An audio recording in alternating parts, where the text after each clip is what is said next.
Mga brothers, ikaw ba ay sawa na sa mga motorsiklong tiis pogi kung maninuhin? At lagi ka nalang pagod, lalong-lalo na pag naglo-long ride ka? Aba mga brothers, baka panahon na para magpalit ka ng riding style.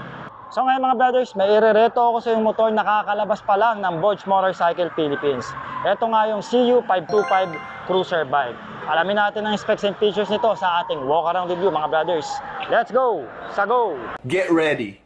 Drop the beat.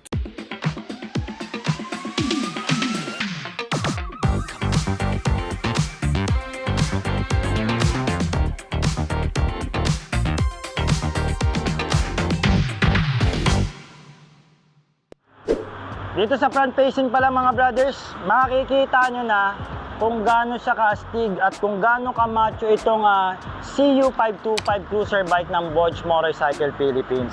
No? Meron